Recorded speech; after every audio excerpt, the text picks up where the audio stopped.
여러분 안녕하세요. 제가 지난번 영상에서 ISA 계좌에 대해서 설명을 드렸었잖아요. 그때 정말 많은 분들이 도움이 된다고 댓글을 남겨주셔서 그거 하나하나 다 읽어봤어요. 너무 감동이었습니다. 감사드려요. 자, 그런데 오늘 제가 또 ISA 계좌를 주제로 가져와 봤거든요. 왜냐하면 이제 곧 제가 지난번 영상에서 설명드린 ISA 계좌보다 조금 더 업그레이드된 ISA 계좌가 나올 예정이기 때문입니다.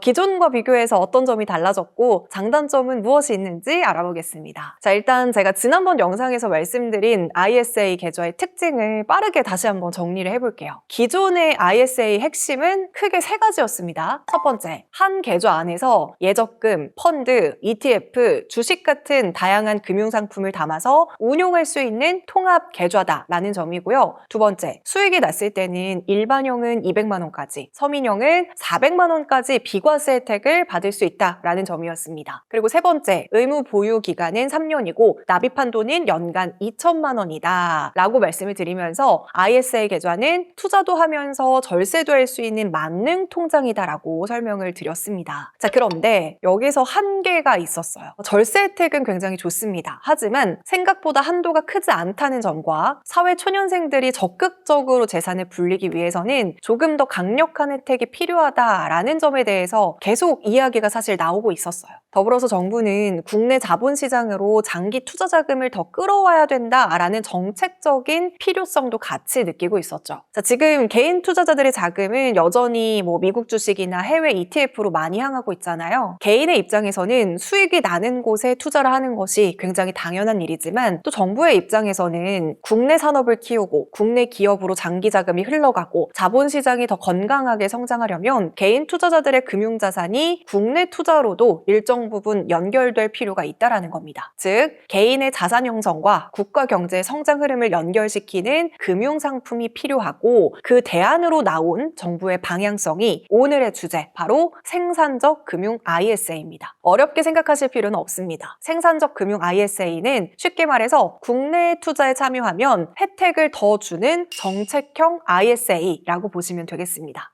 생산적 금융 ISA는 청년형 ISA랑 국민성장 ISA 이렇게 두 가지로 논의가 되고 있는데요. 자, 먼저 첫 번째, 청년형 ISA부터 살펴보겠습니다. 청년형 ISA는 총 급여 7,500만 원 이하의 청년을 대상으로 하고 있는데요. 여기서 청년의 대상은 만 19세에서 34세까지고요. 병역 이행자는 복무기간에 따라서 최고 40세까지 가입이 가능합니다. 아무튼 여기에 해당되는 청년들은 이자랑 배당소득, 과세특례, 그리고 납입금 소득공제에 대한 논의가 제시가 됐습니다. 자, 이게 무슨 말이냐면요. 기존 ISA는 운용 수익에 대해서 절세를 해줬었잖아요. 그런데 이번에 바뀌게 될 청년형 ISA는 넣는 돈 자체에 대해서도 소득공제가 가능하기 때문에 돈을 넣을 때도 세금 혜택이 있고 수익이 나면 또 한 번 더 세금 혜택, 이렇게 바뀌게 되는 겁니다. 자, 이 차이는 굉장히 큽니다. 왜냐하면 투자라는 건 사실 수익이 날 수도 있지만 안 날 수도 있잖아요. 불확실합니다. 하지만 내가 그냥 넣은 돈에 대해서도 세금 혜택을 주는 건 바로 체감이 된다는 장점이 있어요. 다만 아직 정확한 소득 공제율이나 공제 한도는 확정이 된 것은 아니기 때문에 최종적으로 확정이 되면 제가 다시 한번 영상에서 다뤄보겠습니다. 자, 여기까지 들으면 굉장히 좋은 제도처럼 보이죠. 하지만 청년형 ISA가 또 무조건적인 정답은 아닙니다. 왜냐하면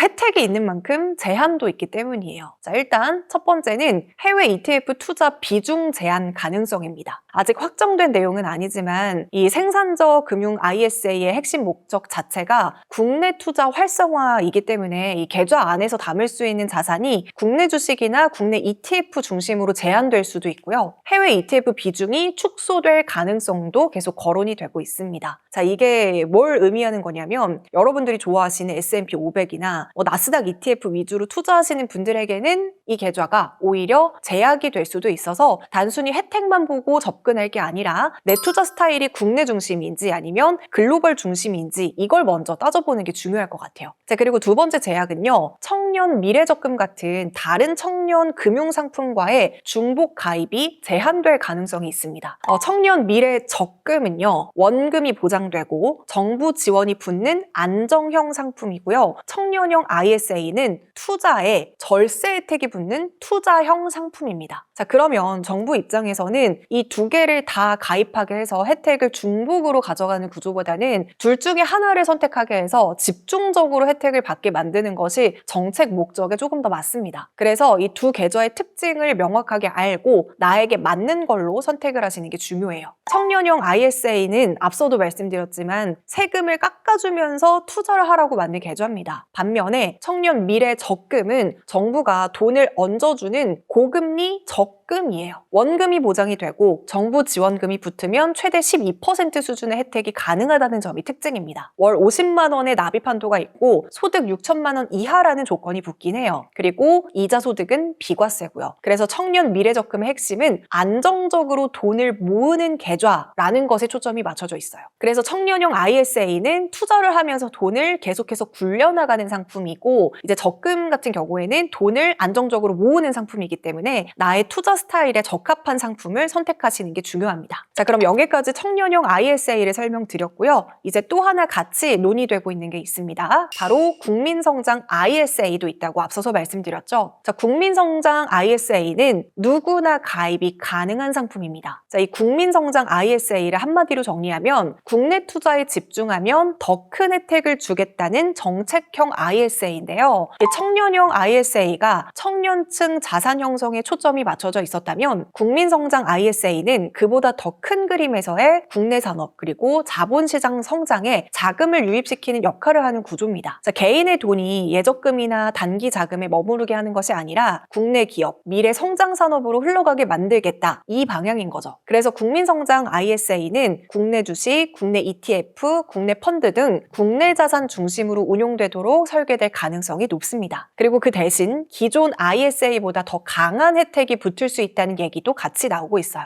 예를 들어서 현재 일반형 ISA는 비과세 한도가 200만 원 수준이라고 말씀을 드렸잖아요. 자, 여기서 더 나아가서 이 한도를 더 확대하거나 초과 수익에 적용되는 분리과세율을 더 낮추는 방안이 논의되고 있습니다. 그리고 국민성장 펀드와의 연계 가능성도 논의되고 있는데요. 국민성장 펀드는 국내 핵심 산업에 장기적으로 투자하는 정부가 직접 밀고 있는 정책 펀드라는 거 알고 계시죠? 이 펀드를 ISA 안에 담을 수 있게 되면 투자자는 절세 혜택을 받으면서 국내 성장 산업에 투자도 할 수 있고요. 국가 입장에서는 장기 투자 자금을 확보할 수 있는 구조가 만들어진다는 장점이 있습니다. 구체적인 연계 구조는 아직 최종적으로 확정된 단계는 아니기 때문에 추후에 확정이 되면 다시 여러분들이 확인이 필요하다는 점 짚어드리겠습니다. 더불어서 기존 ISA와 병행 운용 가능성도 얘기가 나오고 있어요. 이게 만약에 실제로 허용이 된다면 전략적으로 활용이 가능하거든요. 자, 기존 ISA에서는 해외 ETF나 글로벌 자산에 투자를 하고 국민성장 ISA에서는 국내 자산에 투자를 하면서 추가적인 혜택을 받는 식으로 계좌를 나눠서 운영할 수 있기 때문에 글로벌 투자 그리고 국내 투자 이원화 전략이 가능해진다는 점입니다. 다만 이 부분도 아직 논의되고 있는 단계이기 때문에 실제로 중복 가입이 가능한지 여부는 반드시 최종안을 확인을 해야 합니다. 자, 그래서 정리해보자면 청년형 ISA는 청년 자산 형성 플러스 소득공제 중심의 상품이고요.